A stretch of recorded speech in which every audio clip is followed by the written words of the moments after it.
अब आज हम आपको उत्तर प्रदेश में आज ही समाप्त हुए चौथे चरण के चुनावों का विश्लेषण दिखाएंगे और हर बार की तरह इस बार भी हमारे रिपोर्टर्स आज दिन भर पोलिंग बूथ्स पर मौजूद थे और वो आप सबको आज के चुनाव का आंखों देखा हाल बताएंगे।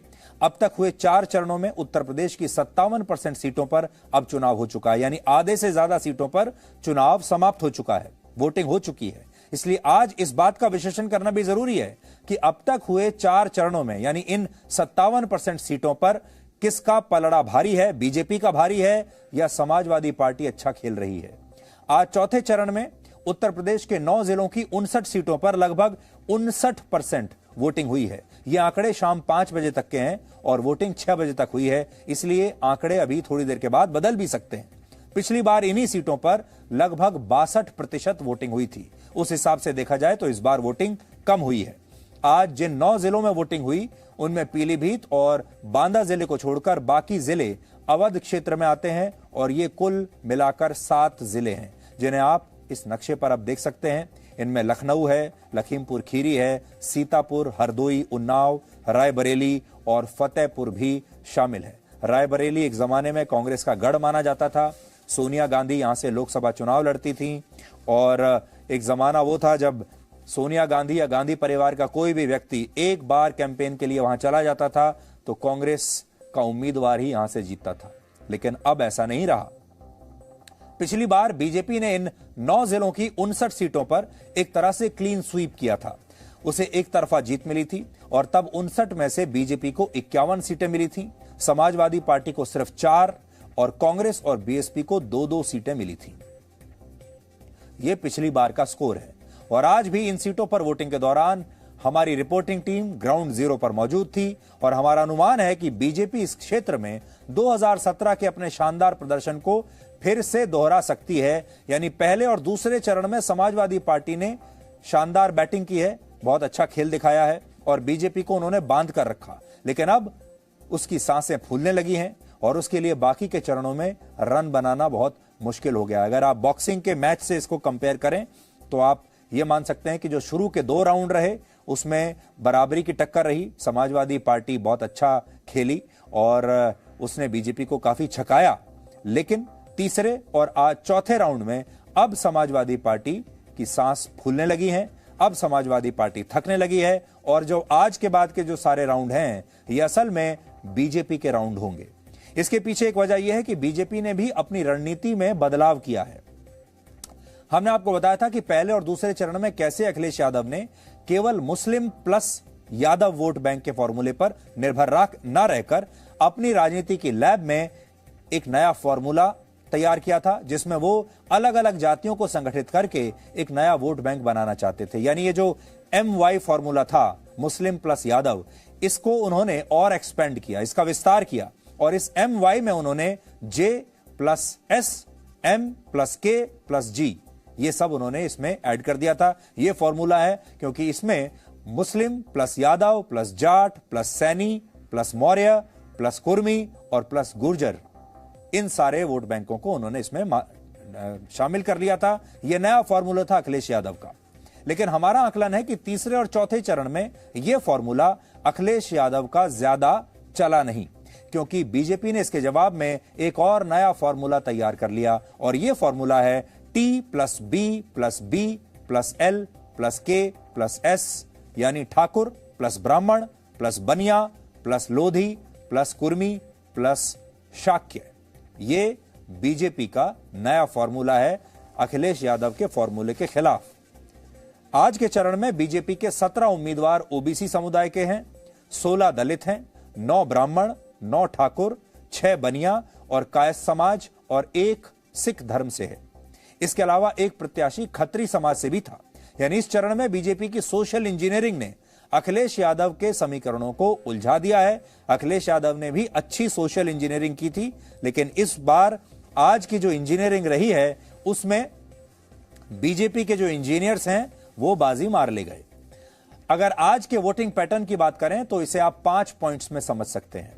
पहला पॉइंट, ग्राउंड जीरो के दौरान हमारी टीम ने जो देखा उसके आधार पर हमारा आकलन है कि इस चरण में बीजेपी ने शानदार प्रदर्शन किया है और बीजेपी को हिंदुओं और खास तौर पर पिछड़ी जातियों के वोट संगठित रूप से मिले हैं। यानी कई गांवों ने एक साथ बीजेपी के पक्ष में वोटिंग की। गांव के गांव बीजेपी के पक्ष में चले गए, जबकि अखिलेश यादव की समाजवादी पार्टी को इन सीटों पर ज्यादा फायदा नहीं मिला और यह बात उनकी चिंता बढ़ा सकती है। अखिलेश यादव इस बात को जानते थे और इसीलिए उन्होंने इस चरण में मुस्लिम और यादव समुदाय के उम्मीदवारों को कम टिकट दिए थे, लेकिन इस बार उनकी यह सोशल इंजीनियरिंग ज्यादा प्रभावशाली नहीं रही। दूसरा पॉइंट यह है कि पहले और दूसरे चरण के बाद अब बीजेपी को बाकी के चरणों में ज्यादा नुकसान नहीं हो रहा। उनको जो चोट खाने का समय था वो अब जा चुका है और बीजेपी लखनऊ, बनारस, इलाहाबाद और गोरखपुर जैसे जिलों में पिछले जैसा शानदार प्रदर्शन फिर से दोहरा सकती है।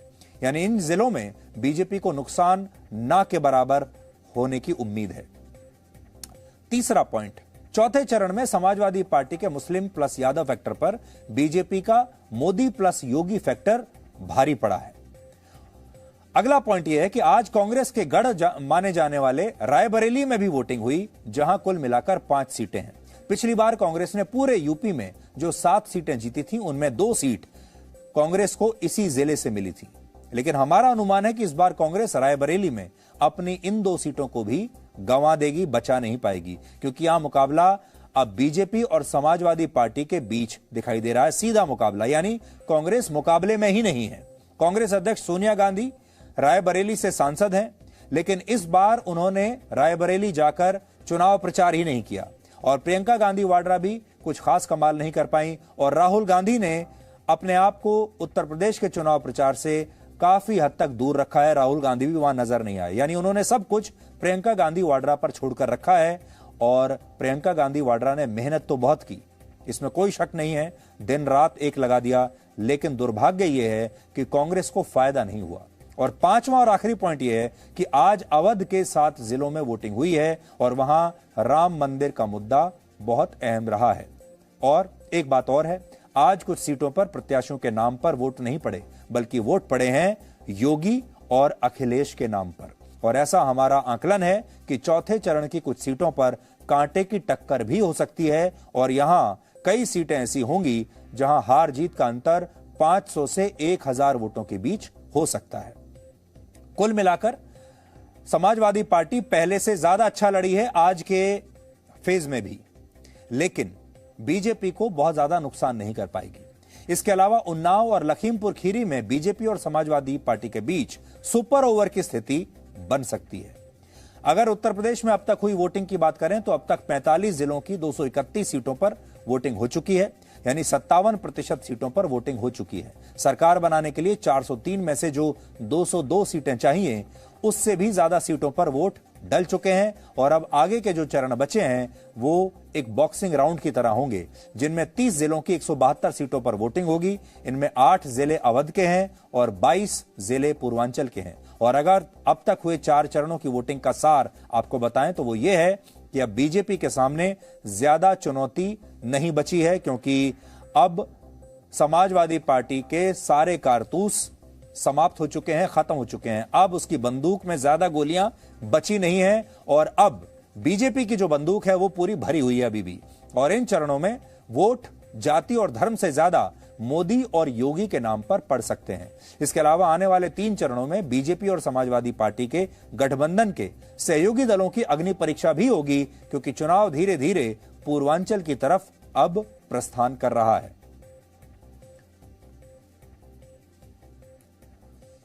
और अब हम आपको सीधे लेकर चलते हैं रायबरेली, जहां हमारे सहयोगी रवि त्रिपाठी हैं, और लखनऊ, जहां हमारे सहयोगी हैं विशाल पांडे। आप जानते हैं हर बार जब भी 4 चरणों के जो चुनाव हुए हैं, हर बार वोटिंग के बाद ये दोनों चुनाव के एक्सपर्ट हमेशा आपके सामने आते हैं और आपको बताते हैं कि दिन भर इन्होंने क्या देखा। और इस समय टीवी इंडस्ट्री में इनसे सटीक आकलन आपको और कहीं देखने को मिलेगा नहीं। तो सबसे पहले हम रायबरेली चलते हैं रवि के पास। रवि, आज जो वोटिंग हुई है उसका आकलन आप कैसे करेंगे? सुधीर जी, चौथे फेज का अगर आकलन करेंगे तो सबसे इम्पोर्टेंट और सबसे दिलचस्प आकलन ये है कि अब तक जो समाजवादी पार्टी बढ़त करते हुए दिख रही थी, आज पहले दिन मुझे दिखा है कि समाजवादी पार्टी भी घट रही है, उसका भी नुकसान हो रहा है। मतलब उसके सिटिंग एमएलए भी हार रहे हैं। और ये रायबरेली जिले की बात कर रहा हूँ, जहाँ कांग्रेस तो साफ होती दिख रही है, लेकिन कांग्रेस के साथ साथ समाजवादी पार्टी एक ऐसी सीट है, ऊंचाहार सीट का नाम आपने सुना होगा, जहाँ से स्वामी प्रसाद मौर्य रहने वाले, उन्होंने जहाँ वोट डाला है। और बड़ा वहाँ ये चर्चा थी कि स्वामी प्रसाद मौर्य ने अपने आप को नेवला एक बार कहा था और उन्होंने आरएसएस और बीजेपी को सांप कहा था। तो वहाँ ये चर्चा है कि ये नेवला जो है बीजेपी और आरएसएस के बजाय सपा में ही अपना काम करना शुरू कर दिया है। यानी अगर उच्चाहार सीट सपा हार रही है तो उसमें एक बड़ा रोल स्वामी प्रसाद मौर्य का माना जा रहा है। और ये भी कहा जा रहा है कि स्वामी प्रसाद मौर्य अगर वहाँ के कैंडिडेट को हरा रहे हैं तो वो कैंडिडेट स्वामी प्रसाद मौर्य को हराने के लिए कहीं ना कहीं जहाँ से फाजिल नगर से वो लड़ रहे हैं तो वहाँ जाएंगे। यानी समाजवादी पार्टी का नुकसान भी शुरू हो रहा है, उनका अंदरूनी लड़ाई भी आज से शुरू हो रहा है। और अब नुकसान माना यह जा रहा है कि समाजवादी पार्टी अब आने वाले दिनों में लगभग दर्जन सीट हार सकती है, 1 दर्जन के आसपास सीट लूज कर सकती है। यानी 47 में से 12 सीटें वो भी हारेगी। केवल बीजेपी ही नहीं अभी तक लॉस कर रही थी, अब समाजवादी पार्टी के भी नुकसान का समय आ गया है। समाजवादी पार्टी कुछ सीटें जीतेंगी लेकिन कुछ सीटें हारने भी वाली है। दूसरी सबसे बड़ी बात देखने को मिली सुधीर जी आज कि जो ब्राह्मण वोटर है, ये माना जा रहा था कि ब्राह्मण वोटरों में नाराजगी है। आपने देखा होगा कई बार चर्चा आई थी कि बीजेपी बहुत परेशान है कि इसको कैसे अपने साथ रखा जाए। तो ब्राह्मण वोटर में ये दिखा है कि वो समाजवादी पार्टी की तरफ वोट करता हुआ कम दिखा है, वो बीजेपी के साथ जा रहा है। बसपा के साथ कुछ जगह जा सकता था अगर बसपा मजबूती से लड़ती तो, लेकिन ब्राह्मण वोटर चूंकि अगर आप इस बेल्ट की बात करेंगे तो चौथा, पांचवा, छठा और सातवें फेज में कोई लगभग ऐसे विधानसभा सीट है जहां 30,000 से ज़्यादा ब्राह्मण वोटर है। तो ब्राह्मण और ठाकुर अगर एक साथ मिल जाते हैं तो ये वोटर आपको ठीक ठाक मार्जिन देते हैं। और अगर ओबीसी का जो अदर देन यादव वोटर है वो इनके साथ इंटैक्ट रह जाता है तो बीजेपी आराम से जीत जाती है। तो यही फॉर्मूला दिखता हुआ नजर आ रहा है कि ब्राह्मण और ठाकुर में जो लग रहा था कि ब्राह्मण नाराज होगा, वोट नहीं देगा, वो बीजेपी के साथ इंटैक्ट होता दिख रहा है। बीजेपी इसको मनाने में कामयाब रही है। दूसरा, किसानों की नाराजगी का जो मुद्दा था, सबसे बड़ा मुद्दा आवारा पशुओं का था। जो आप रायबरेली की बात कर लें, चाहे इसके आसपास जो इलाका है, इसमें बहुत ज्यादा नाराजगी थी। तो कहीं ना कहीं प्रधानमंत्री मोदी ने 2 दिन पहले इस मुद्दे को एड्रेस करके इस समस्या का समाधान ढूंढा है। उन्होंने कहा है कि 10 मार्च के बाद वो खुद इस मामले का समाधान निकालेंगे और एक ऐसा सॉल्यूशन निकालेंगे जो लोगों को पसंद आएगा। तो लोगों को एक भरोसा चाहिए था कि इसका समाधान निकलेगा, वो भरोसा मिल गया है। किसानों की नाराजगी का, ब्राह्मणों को जो नाराजगी थी कहीं ना कहीं ठाकुर सरकार होने से उनको जो दिक्कतें हो रही थी, उनको लग रहा है कि कहीं ना कहीं उनके मामले को एड्रेस किया जाएगा, आगे दिक्कत नहीं होगी। तो ब्राह्मण वोटर इंटैक हो रहा है। और ओबीसी में जो चंक टूटता हुआ नजर आ रहा था, अखिलेश यादव के बारे में कहा जा रहा है कि जो गलती बीजेपी ने की पश्चिम के इलाके में सीट बंटवारे में, वही गलती अखिलेश यादव ने पूरब में की है। तमाम जगह उन्होंने, जैसे आपको रायबरेली में ही एक ऐसी सीट है जहां पे उन्होंने गलत कैंडिडेट दिया। इसकी चर्चा पूरे रायबरेली में है कि अगर उन्होंने दूसरा कैंडिडेट दिया होता उस सीट से, बछरावा से, तो शायद वो कैंडिडेट जीत सकता था। तो ऐसी चर्चा यहां से लेकर आपको देवरिया, जो गोरखपुर और बडरौना तक देखने को मिलेगी। तो कुल मिलाजुलाकर आज के चुनाव का असेसमेंट यह है कि बीजेपी अब धीरे धीरे अपने नुकसान को कम करते जाएगी और अब नुकसान की बारी समाजवादी पार्टी की भी है। तो ये अगर नुकसान दोनों को मिला के देखेंगे तो माना जा रहा है कि वही जो आपसे आंकड़ा निकल के आ रहा है कि लगभग 200-250 के आसपास बीजेपी हमें दिख रही है कि धीरे धीरे जिस तरह से बढ़ती जा रही है बीजेपी अपने नुकसान को कम करने के बाद और कुछ सीटें नहीं जीतने के बाद बीजेपी लगभग 200 के आसपास आती हुई दिख रही है आज के आकलन के हिसाब से। जी, अब चलते हैं हम लखनऊ विशाल के पास। विशाल, हम जैसी बात कर रहे थे कि शुरू के जो चरण थे उसमें बीजेपी को बड़ा दर्द मिला, तो क्या अब ये माने कि अब आगे आगे दर्द लेने की बारी जो है वो समाजवादी पार्टी की है? इससे पहले डबल इंजन की सरकार की बात होती थी, योगी और मोदी। अब ऐसा लगता है कि डबल इंजन का जो चुनाव प्रचार है, यानी योगी और मोदी का चुनाव प्रचार एक साथ, वो शायद टेक ओवर कर लेगा।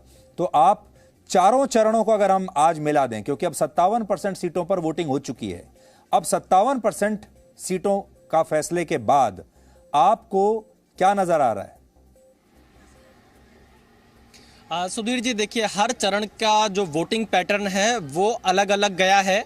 पहले चरण में बीजेपी के सामने मुश्किलें जरूर आई, लेकिन वहां पर 50-50 का मुकाबला दिखाई दिया है। अगर हम दूसरे चरण की बात करें तो दूसरे चरण में समाजवादी पार्टी बहुत बेहतर करती हुई नजर आई बीजेपी की अपेक्षा। और अगर हम तीसरे चरण में पहुंचते हैं तो तीसरे चरण में बीजेपी ने अपने प्रदर्शन को काफी हद तक बचाया है, क्योंकि ये यादव लैंड कहलाता था, और अपने नुकसान को बचाया है। हालांकि समाजवादी पार्टी ने अपने गढ़ को भी तीसरे चरण में बचाया है, जिसमें मैनपुरी, इटावा, औरैया और कन्नौज जैसे जिले आते हैं, और बाकी की सीटों पर वहां बीजेपी के लिए जो जिले बचते हैं, जैसे कानपुर शहर, कानपुर देहात, फर्रुखाबाद, एटा, इसके अलावा बुंदेलखंड के जो 5 जिलों में तीसरे चरण में वोटिंग हुई थी, वो बीजेपी के लिए काफी हद तक बेहतर थे। लेकिन जब हम चौथे चरण में पहुंचते हैं तो चौथे चरण में ये जो चौथे चरण का फेज है, इसमें काफी हद तक बीजेपी के लिए शुभ समाचार मिल सकता है। लेकिन यहां पर भी कुछ ऐसे जिले हैं जैसे पीलीभीत,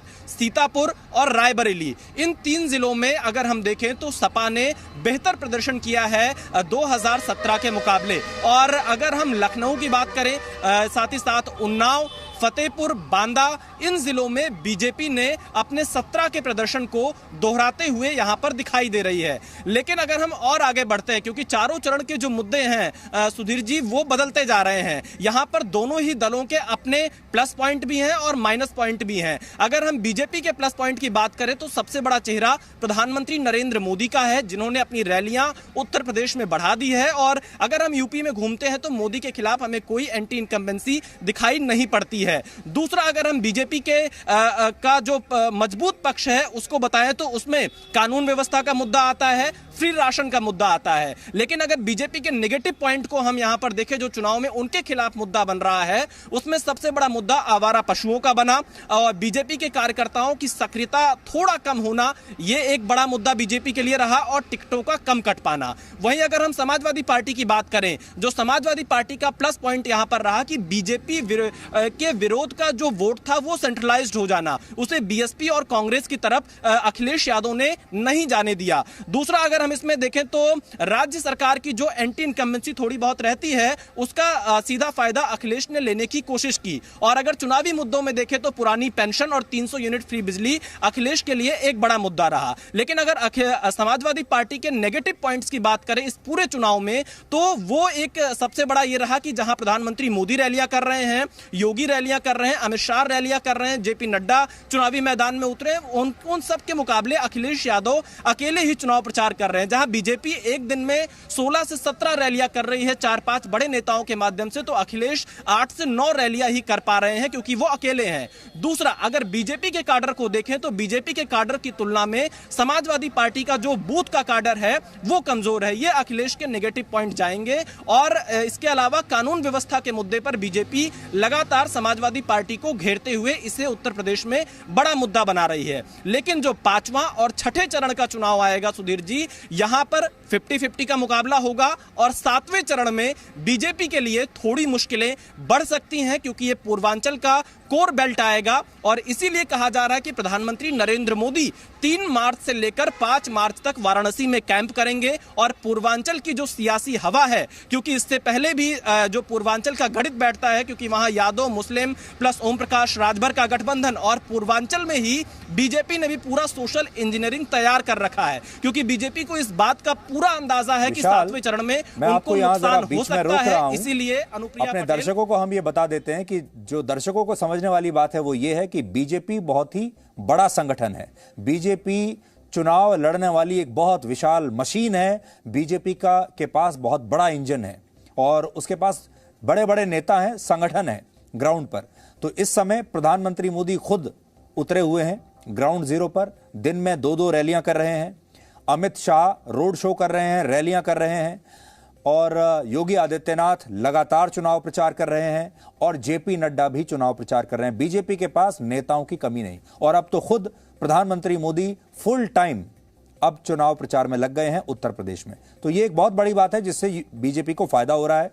उधर Akhilesh Yadav, Samajwadi party one man show है, सिर्फ अखिलेश यादव अकेले हीरो हैं, सोलो हीरो वाली वो पिक्चर है, और उसमें सिर्फ अखिलेश यादव के बाद दूसरा नेता आपको दिखाई नहीं देगा। इसलिए उनकी अपनी लिमिटेशन है कि वो दिन में कितनी जगहों पर चुनाव प्रचार कर सकते हैं। यही लिमिटेशन प्रियंका गांधी वाड्रा के साथ है, वो भी अकेले अपने दम पर ही किसी तरीके से चुनाव प्रचार को आगे बढ़ा रही हैं, और मायावती ज्यादा सक्रिय है नहीं। आज प्रधानमंत्री मोदी चुनाव प्रचार कर रहे थे और आज उन्होंने क्या कहा, एक बार आप फिर से देखिए। जो दावा करते हैं कि वो तो परिवार वाले हैं, उसमें बुरा क्या है? हम परिवार वाले हैं, इसलिए परिवार का दुख जानते हैं। मैं जरा गौर परिवारवादियों से पूछता हूं, आप अगर परिवार के इतने गुणगान गाते हो तो आपको ये मेरी मुस्लिम बेटियों के दर्द की चिंता क्यों नहीं हुई? मेरी मुस्लिम बेटियों बहनों को छोटे छोटे बच्चे लेकर के पिता के घर लौटना पड़ता था, तब तुम्हें परिवार का दर्द क्यों समझ नहीं आया? हम परिवार वाले नहीं हैं, लेकिन हर परिवार के दर्द को पहचानते हैं, क्योंकि पूरा हिंदुस्तान हमारा परिवार है, पूरा उत्तर प्रदेश मेरा परिवार है, आप सब मेरे परिवार के हैं। तो प्रधानमंत्री मोदी ने इसे बड़ा परिवार वर्सेस छोटा परिवार का मुद्दा बना दिया है, बड़ा परिवार वर्सेस परिवारवाद। और जब वो परिवारवाद का मुद्दा उठाते हैं तो उसमें अखिलेश यादव भी लपेटे में आ जाते हैं, क्योंकि समाजवादी पार्टी भी एक परिवार की पार्टी है, और साथ में कांग्रेस भी लपेटे में आ जाती है, क्योंकि गांधी परिवार भी जो है वो परिवारवाद के लपेटे में आ जाता है। तो ये एक बड़ा मुद्दा, प्रधानमंत्री मोदी जहां भी जाते हैं ये बात जरूर करते हैं। Presenting V News app, available on Google Play and App Store. Download it now.